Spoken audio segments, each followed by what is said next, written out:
Keep it simple. Jesus now called the 12 and gave them authority and power to deal with all the demons and cure diseases. He commissioned them to preach the news of God's kingdom and heal the sick. He said, "Don't load yourselves up with equipment. Keep it simple, you are the equipment. And no luxury inns, get a modest place and be content there until you leave. If you're not welcomed, leave town. Don't make a scene. Shrug your shoulders and move on." Commissioned, they left. They traveled from town to town telling the latest news of God, the message, and curing people everywhere they went. Herod, the ruler, heard of these goings-on and didn't know what to think. There were people saying John had come back from the dead, others that Elijah had appeared, still others that some prophet of long ago had shown up. Herod said, "But I killed John, took off his head. So who is this that I keep hearing about?" Curious, he looked for a chance to see him in action.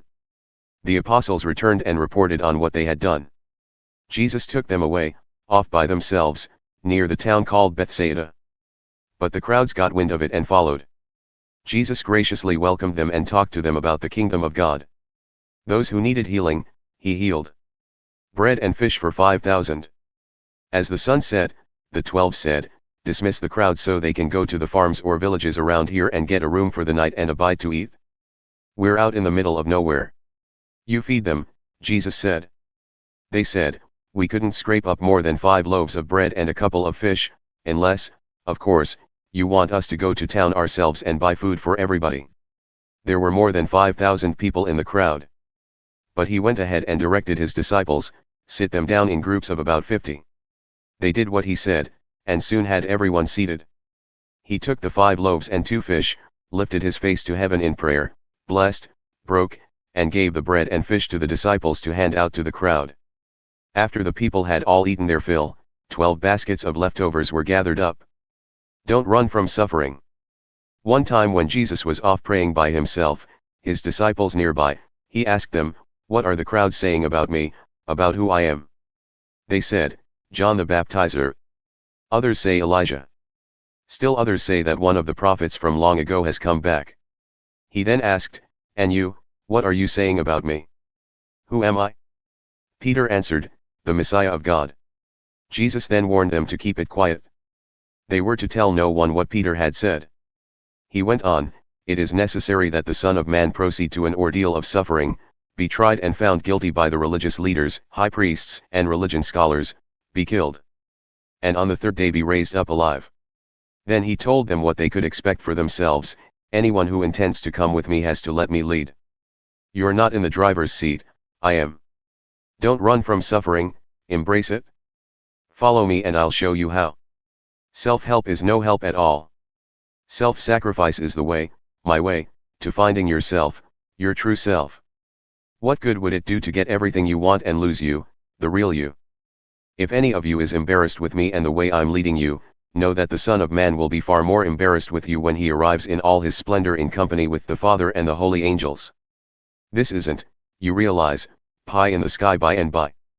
Some who have taken their stand right here are going to see it happen, see with their own eyes the kingdom of God.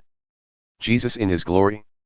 About 8 days after saying this, he climbed the mountain to pray, taking Peter, John, and James along.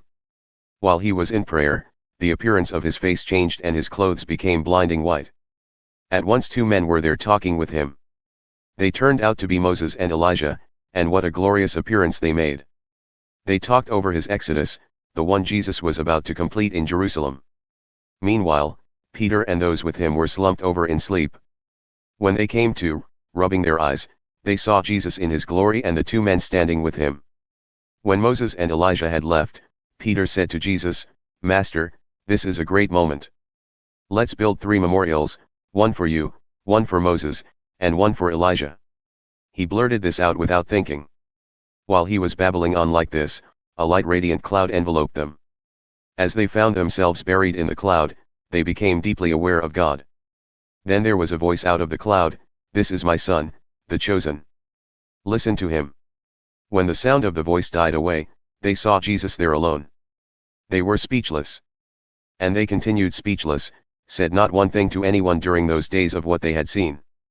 When they came down off the mountain the next day, a big crowd was there to meet them.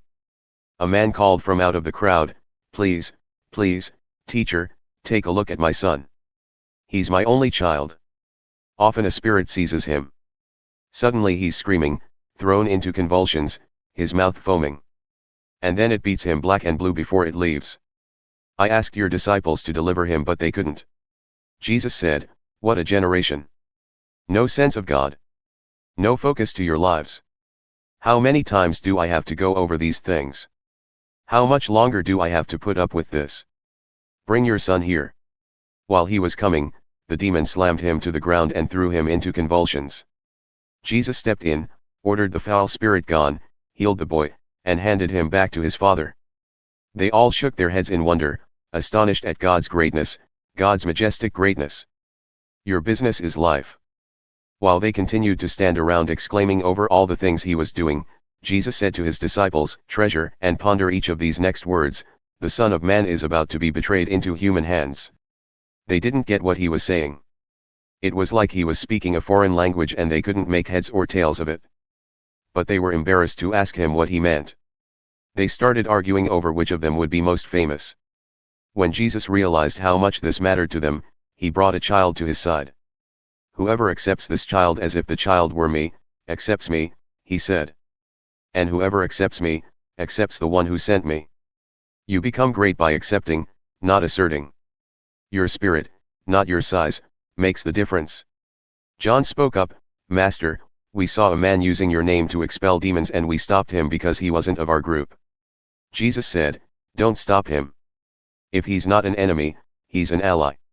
When it came close to the time for his ascension, he gathered up his courage and steeled himself for the journey to Jerusalem. He sent messengers on ahead. They came to a Samaritan village to make arrangements for his hospitality. But when the Samaritans learned that his destination was Jerusalem, they refused hospitality. When the disciples James and John learned of it, they said, Master, do you want us to call a bolt of lightning down out of the sky and incinerate them? Jesus turned on them, of course not. And they traveled on to another village. On the road someone asked if he could go along. I'll go with you, wherever, he said. Jesus was curt, are you ready to rough it? We're not staying in the best inns, you know. Jesus said to another, follow me. He said, certainly, but first excuse me for a couple of days, please. I have to make arrangements for my father's funeral. Jesus refused. First things first. Your business is life, not death. And life is urgent, announce God's kingdom. Then another said, I'm ready to follow you, Master, but first excuse me while I get things straightened out at home. Jesus said, no procrastination. No backward looks. You can't put God's kingdom off till tomorrow. Seize the day.